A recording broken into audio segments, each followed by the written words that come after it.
ఛానలుకి స్వాగతం. ఈరోజు ఈ వీడియోలో మనం మిథున రాశి వారి యొక్క జాతకం గురించి తెలుసుకుందాం. వీరి జీవితానికి సంబంధించినటువంటి ప్రధానమైన అంశాలు ఏంటి, అలాగే 2025వ సంవత్సరం మార్చి 8వ తేదీ శనివారం యొక్క దినఫలాలు మిథున రాశి వారికి ఏ విధంగా ఉంటాయి. ఈరోజు దినఫలాల ప్రకారం 4 సంఘటనలు జరగబోతున్నాయి.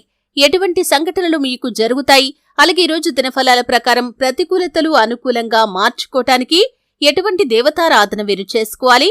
శ్రీ వారాహిదేవి జ్యోతిష్యాలయం పండిత్ పవన్ నంబూదిరి కేరళ తాంత్రిక్ గురువు గారు నంబర్ 1 వశీకరణ స్పెషలిస్ట్. విద్య, ఉద్యోగం, వ్యాపారం, పెళ్లి, ఆరోగ్యం, నాగదోషం, సంతానం, రాజకీయం, వామాచార దోషం, భార్యాభర్తల మధ్య గొడవలు, అత్తకోడళ్ల మధ్య గొడవలు, ప్రేమించి మోసపోవటం, స్త్రీ పురుషుల వశీకరణం, ధనం నిలబడలేకపోవటం, ఇటువంటి మీ ఏ సమస్యలకైనా 24 గంటల్లో పరిష్కారం లభించును.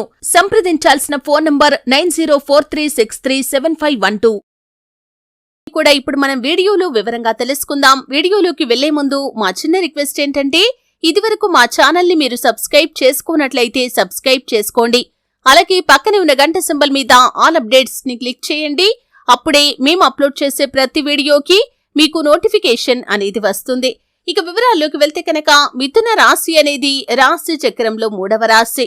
మృగశిర 3-4 పాదాలు, ఆరుద్ర 1-2-3-4 పాదాలు, పునర్వసు 1-2-3 పాదాల్లో జన్మించిన వ్యక్తులు మిథున రాశి కిందికి వస్తారు. ఈ రాశి అధిపతి బుధుడు. ముందుగా వీరి యొక్క వ్యక్తిత్వాన్ని మనం గమనిస్తే కనుక, మిథున రాశి వారు హాస్యప్రియులు. ఎప్పుడూ తాము నవ్వుతూ ఇతరులను నవ్విస్తూ ఉంటారు. అలాగే కార్యరంగంలో దూకుడుగా వ్యవహరిస్తారు. అలాగే ఇతరులపై ఆధారపడి ఉండటం వీరికి అస్సలు నచ్చని విషయం. స్వతంత్రంగా ఉండాలనే భావన వీరికి ఉంటుంది. ఆత్మవిశ్వాసం కూడా అధికంగా ఉంటుంది. ముఖ్యంగా వీరి యొక్క జాతకం ప్రకారం ఎన్ని రకాల ఒడిదుడుకులు వచ్చినా కానీ ఆత్మవిశ్వాసాన్ని మాత్రం కోల్పోరు. అయితే కొన్ని సందర్భాల్లో ఆత్మవిశ్వాసం కోల్పోతే మాత్రం వీరు చాలా డిప్రెషన్లోకి వెళ్లిపోయే అవకాశాలు కూడా ఉంటాయి. ముఖ్యంగా వీరి యొక్క జాతకం ప్రకారం 2025వ సంవత్సరం మార్చి 8వ తేదీ శనివారం యొక్క దినఫలాలు చూస్తే 4 సంఘటనలు జరగబోతున్నాయి.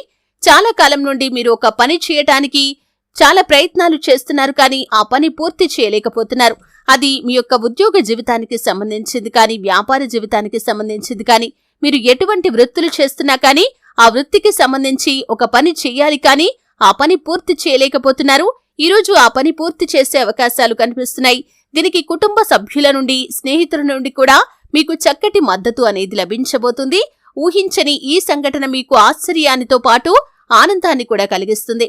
అలాగే ఈరోజు దినఫలాల ప్రకారం మీకు ఒక కొత్త వ్యక్తితో పరిచయం ఏర్పడే అవకాశాలు కూడా కనిపిస్తున్నాయి. ముఖ్యంగా ఇదివరకు మీరు చాలా మంది స్నేహితులను కలిగి ఉన్నప్పటికీ ఈరోజు పరిచయమైన వ్యక్తితో స్నేహం కుదురుతుంది.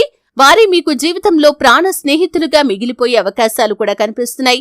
ఈ విధంగా ఒక కీలకమైన మలుపు అనే చెప్పుకోవచ్చు. వారి యొక్క రాక మీ యొక్క జీవితంలో ఊహించని పరిణామాలను కూడా తీసుకుని వస్తుంది. ఈ సంఘటన ద్వారా మీరు ఎంతో ఆనందానికి లోనవుతారు. ఇక మరొక సంఘటన మాత్రం ప్రతికూలంగా ఉంటుంది. ముఖ్యంగా మీ యొక్క జీవితంలో చాలా కాలం నుండి క్లోజ్ గా ఉన్నటువంటి మీ యొక్క బంధువుల్లో ఒకరితో మీకు గొడవ జరిగే అవకాశాలు కనిపిస్తున్నాయి. చిన్న చిన్న మనస్పర్ధల కారణంగా చిన్న టాపిక్ కాస్త పెద్దగా మారుతుంది. మీ మధ్య గొడవ జరిగి మీ యొక్క బంధం విచ్ఛిన్నమయ్యే ప్రమాదం కూడా ఉంది.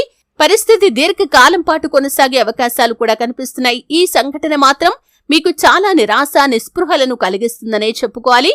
ఇది మీకు, మీ కుటుంబానికి చాలా మానసిక వ్యధను మిగులుస్తుంది. ఇక మరొక సంఘటన ఏమిటి అంటే కనుక, రాజకీయ రంగంపై ఆసక్తి ఉన్నవారు ఎవరైతే ఉన్నారో మీకు రాజకీయ నాయకుల నుండి ఊహించని విధంగా మద్దతు లభిస్తుంది.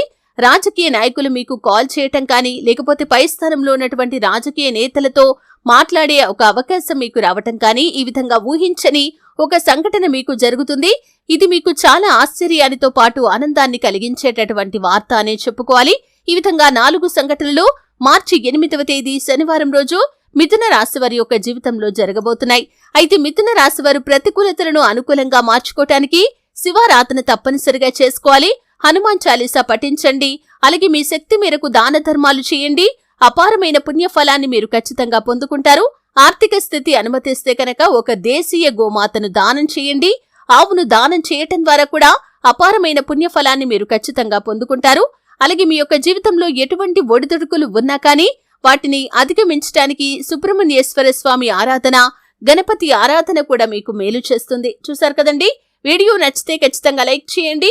మరిన్ని మంచి వీడియోల కోసం ఇప్పుడే మా ఛానల్ని సబ్స్క్రైబ్ చేసుకోండి.